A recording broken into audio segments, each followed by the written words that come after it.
This new PC doubled my performance. AMD really blew me away on this one. These are my thoughts after 1 month, for the first time, of having a full AMD PC. So it's important to start off by saying now could be the perfect time for you to upgrade, because there's no perfect time. It comes down to what you need in the moment. Is your PC fulfilling the quota, or is it time to upgrade? For me, I needed more frames, more RAM, more storage, more cooling, more power. And we weren't about to half-bake this build. No, we are talking a top-of-the-line PC here. Retail value of all the components combined, well over $4,000. Now, we'll dive into where you can actually skimp a little, where you can actually save quite a bit of money, and if you should. And one of them is actually going for a full AMD setup. Compared to the other side of the market, right, with Intel plus the NVIDIA, as someone who's been a full Team Green, I've been kind of blown away with what I've been seeing. I was skeptical at first, but happy with the results I've been seeing. So let's actually start by talking about that really big difference. The Gigabyte 7900 XTX is the top line AMD card available right now, and it fully transcended and exceeded my expectations. Honestly, this is a card that just delivers in raw rasterization. The power competes at the upper levels. In fact, if you look at recent trends and benchmarks, especially in DX12s, this is exceeding the performances of the 80 Super series. No small feat. And especially for a card that's so much cheaper with 24 gigs of VRAM, this has blown me away. Even things like the frame gen technology. I consider myself a sensitive gamer. I don't like input lag, but I was more than happy with what I was seeing, especially in the gains from turning that on. So I definitely think that AMD is a brand that has been looking small in the graphics card department. But I don't know why after experiencing this card. The hardware spec itself, it makes sense that it would compete at the upper level, but what I wasn't prepared for was the useful tools such as Adrenaline and how it does a great job of housing configurations around the CPU, GPU, and the memory all under one house. The other interesting part for me was just ray tracing. You know, I think there's been kind of almost a myth at this stage going around that, yes, when you want ray tracing, you should always be going to NVIDIA, but I don't think that's entirely true. That doesn't paint a fair picture. Like, I checked a few games online as well as tested myself, and activating ray tracing actually gave incredibly competitive performances, sometimes exceeding or at least matching what you'd get out of a 4070, 4080 type variety card. The reality is, I think the only area maybe that they're trying to catch up on still would be path ray tracing, but when you look at the specs and you look at the amount of games using that technology, you're probably limited to one or two, the most obvious one being Cyberpunk, but other games across the board, it competes. And that's really important considering that moving forward, it looks like there's more and more titles, such as the upcoming Doom, that are going to be making ray tracing a default part of the configuration, not an optional. And by the way, with being DX12, I would wholly expect AMD to really kick some teeth in when it comes to FPS value on those newer titles. An area that AMD has not been looking small in has to be the CPU market. We've got a 9950X inside there, 16 cores of AMD's best, and all of that housed on an Aorus X870 Elite motherboard. Honestly, this is chef's kiss. As a gamer and a content creator, I need those extra cores. It really pays off in a one PC setup. For a lot of you gamers out there, I'd actually recommend saving a little bit of money, going for the 9800X3D, which is the king of gaming performance right now. My only negative comment in my experiences with this so far is that I didn't wait for the 9950X3D. But, you know, that's like getting a diamond and being upset it wasn't 1 carat bigger. And then, of course, powering us on the RAM front, we had to go for 64 gigs of RAM. I am a tab fiend. I have so many of them open in the background. And at this point, with games gobbling more and more as we go, it just makes sense to upgrade there. So we went with the absolute beast, the furious beast from Kingston at that. So we've got 64 gigs of the finest RGB RAM. Next up, we've got to talk about SSDs. Now, this is where, admittedly, we could have been less overkill. We went with the T705. In fact, we got 2 of these 4 terabyte bad boys sent to us by Crucial. These are peak de la peak. If you were looking for a Gen 5 SSD, these are the best and highest performing ones on the market right now. Reality check is for most people, you don't need Gen 5 though. Read-write speeds really matter on the random side of things, not the linear read-write speeds, which is where Gen 5 really leveled up.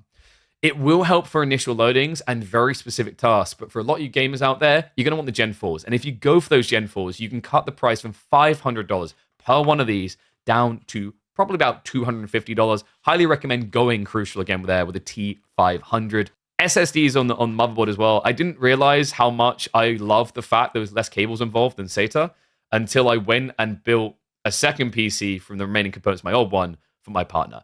I hate all those cables now. And the other cool thing, by the way, is these SSDs tend to run quite hot. A lot of them come with heat sinks, but we didn't get the heat sinks in these ones because actually that Aorus X870 motherboard has built-in heat sinks that clip onto them. So we don't have to worry about melting anything there. It performs ice cold, baby. Speaking of getting the maximum ice cold performance, we got to talk about what's going on with the lighting there. We kept it blue because it actually is cold inside there. The Corsair iCUE setup kind of shocked me. It's a setup that I think historically had a little bit of a bad rap in the early days for its software, but I didn't experience any of these issues. And from a hardware perspective, I was impressed. The modular nature of all these fans clipping together minimizes the cables. It made it a dream to build and gave this really clean look, making sure that I didn't just have tiny cables rippling everywhere throughout the build. On top of that, I was attracted to Corsair initially for the first time when I saw those LCD caps. I had to have it. I've right now got a Heroes of Might and Magic victory screen on there because I am a boomer at this stage. I'm willing to accept that. It's the greatest strategy game I've created. I'm going to argue that to the end of the world. But even small details like this really give that next level of premium effect. This is also my first time going for an AIO cooler. Highly recommend going for the Titan end with the Corsair. We've got the 360mm fan up top. The temperatures have been so low, I wouldn't think that I'm stressing my CPU. And considering how hot 16-core CPUs can run, once again, blown away by what we've been getting out of them. We've been running the Corsair, a mixture of the max fan thickness and then the more standard RGB ones. The max ones are definitely interesting. They're a little bit more bulky, so if you're looking for a bit more of a filler effect, I definitely would recommend going to them. And then at the back, we actually do have a power supply from Corsair as well. Really cool one as well, because actually that particular power supply comes with an option to go between silent and loud on the fan. So you can actually min-max your sound pollution with your gaming setup. Oh, and yes, the other reason I put a pony on that LCD is to show all the horsepower my PC's. Oh God, I can't. That doesn't make it in, right? We gotta finish off by addressing the big boy in the room. You can't not notice it. The PC case itself. This is, of course, the HS420 PC case from HAVN. This case is a game changer. There's a lot of small and simple changes here that you don't really appreciate or realize until you've got hands-on and then go back to making a PC the old-fashioned way. Trust me, I know, blisters on hands all over the place, but I didn't have any of these issues. From the screwless magnetic design to all the panels on the siding, to the washers on the limited screws so that you don't over-tighten and crack through things. Then there's the amazing things like the guiding clips so that you can actually keep your cables tight and clean. And even something as simple as the way that you slide on this front-facing panel. Now, this panel, we need to talk about this as well. I've seen a decent amount of these fish tank design cases at this point, and a lot of them don't really get the transition clean, right? When you go around that 90-degree sweep, you notice the kind of divide. I went around and we'll show it on the camera, you felt like there was barely any distortion coming in from that transition. For what it costs, it's definitely on the medium to high end of case prices, but I think you will appreciate it.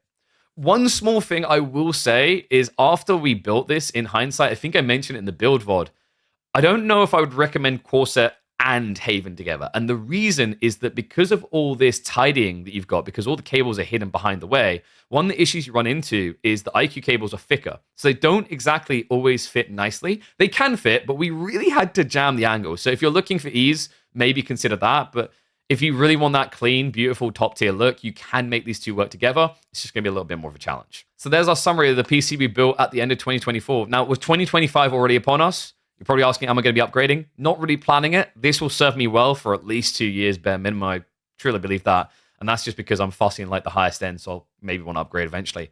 But the reality is that the components that are available towards the end of 2024 are still good for gamers. And in a lot of cases, because of the changes in prices, it actually might be the more optimal way to go. I just want to give a big shout out to all the sponsors as well. Really couldn't have done it without them. AMD with a very big lift here at the core of the build. Of course, Gigabyte constructing and bringing it all together with that motherboard. Couldn't have done it without them either. Then, of course, there's Kingston, Crucial, Corsair, and then finally HAVN with the HS420. Like, thank you to all the sponsors, and thank you to all you guys who watch, man. Without you watching, I wouldn't be able to get these brands to come in. They want you to see how amazing their products are. I'm just the conduit to reach you guys. Let me know what you're waiting for in your PC, right? There's got to be something that's convincing you to upgrade. Are you waiting for that golden goose that's just simply never going to exist? Or is there something small that's just not on the market right now? Let me know in the comments, because while you're waiting, what you really wanted all along could already be here. Thanks for watching, guys, and I'll catch you in the next chapter.